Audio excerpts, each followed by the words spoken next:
Hey friends, today we will be reading the nonfiction reader Get Me Out of Here, all about oviparous animals. Table of contents tells us what's going to be on each page. 1. Ovipar what? 2. Birds. 3. Reptiles. 4. Amphibians. 5. Fish. 6. Arthropods. 7. Mammals. And 8. Glossary. Remember, when we see bolded words throughout the text and we don't know what they mean, we can always look in the glossary to find out what they are. Ovipar what? When we hear the word egg, most of the time we think about chickens or breakfast, but I am sure you also know that eggs are an extremely important element in life entering the world. Many animals, including all species of birds, lay eggs.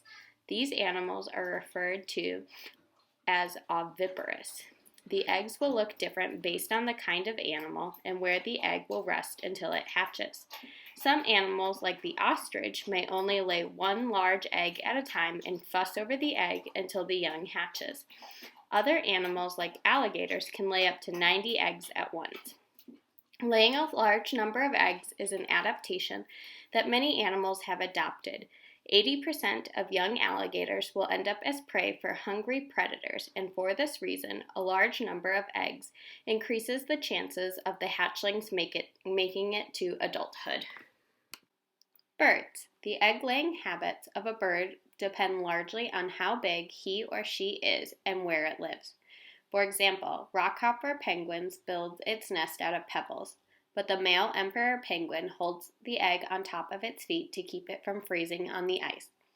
Most birds sit on their eggs to incubate them, including large birds like the swan. What does this tell you about the swan's eggshells? That's right, they must be strong enough to support the weight of the adult swan, which weighs about 30 pounds. The eggshells are also different colors. Many eggs are plain white, but the eggs that are laid out in the open have markings to help them camouflage them. Just like humans, other animals love the taste of eggs, so they are always on the hunt for an unprotected nest. This has forced birds to adopt survival techniques, such as camouflage, for themselves and their young. When a hatchling is developing inside, it uses the yolk as a source of food. The yolk is full of fat and protein. After they are hatched, birds will rely on their parents to bring them food. Unlike mammals, who receive their mother's milk, birds will need their parents to hunt for them. The adult bird will eat the food themselves and then regurgitate it into the baby bird's mouth. Reptiles. Sea turtles have been on Earth for many years. This makes them part of the oldest animal families that at one point included dinosaurs. Their long history of survival makes it surprising that they don't have much maternal instinct when it comes to their young. The female sea turtle emerges from the ocean in the middle of the night.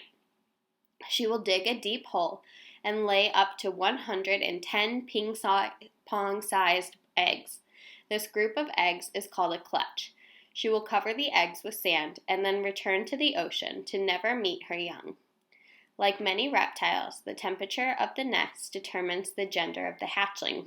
Cool temperatures lead to male hatchlings, and warmer temperatures generate females. As soon as the turtles hatch, they start digging out of the hole. The baby sea turtle will even wait right under the sand until it cools, knowing that cooler sand means nighttime, and there will be less predators between them and the ocean. Digging out of the hole can take up to a week. Once out of the hole, the babies scurry to the ocean. They are born with natural instincts that guide them towards the water. It is estimated that only 1 in 1,000 hatchlings will survive to adulthood. Amphibians. The word amphibian means two lives. These animals start their lives in water, breathing through gills, but develop lungs and legs so that they can live on land. All amphibians breathe and absorb water through their skin. Another characteristic that most amphibians have in common is there are 3 different stages of their lives. They start in eggs and then become larvae, eventually morphing into their adult form. Female frogs lay a clump of eggs in a puddle or shallow water. The slimy texture of eggs is a defense that keeps other animals from being able to gobble them up.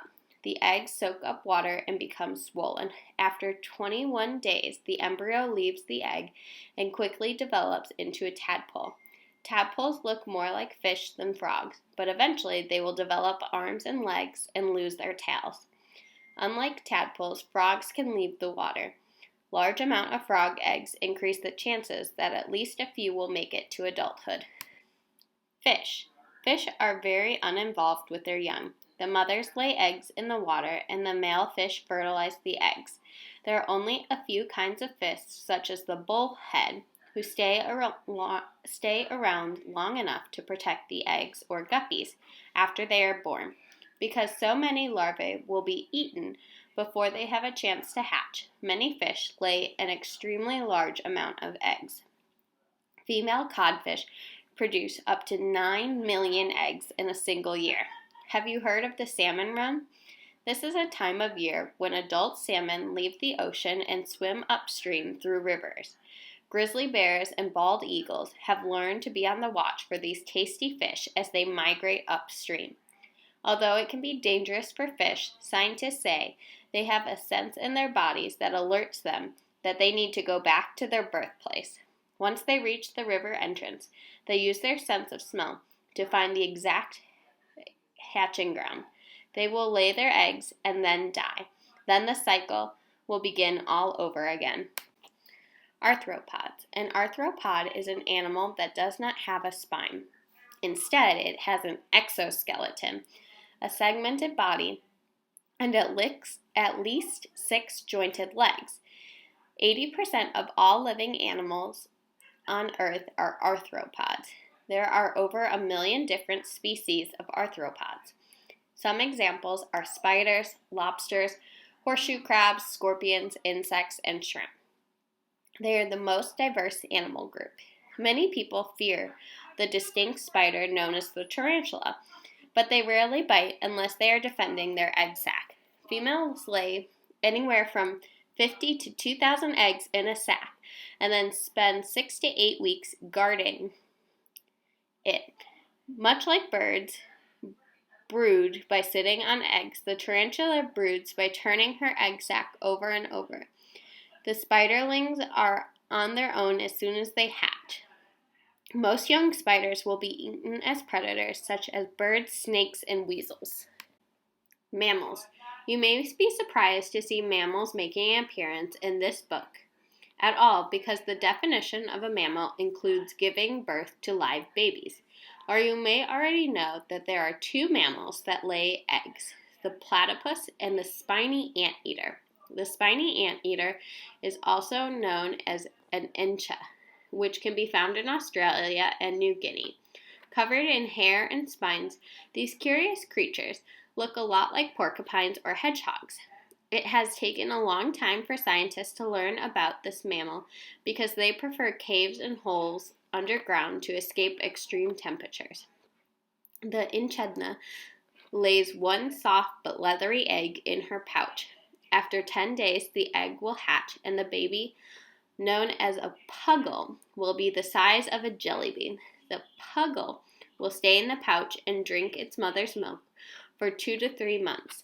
These omnivorous animals are all extremely different, but the one thing that they all have in common is just how utterly fascinating they are. Glossary.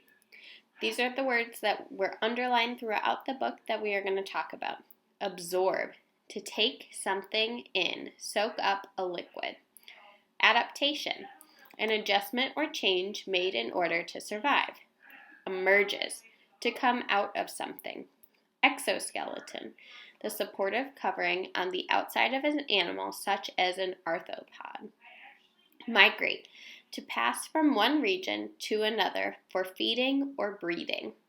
Survival technique, skills or habits that help an animal live.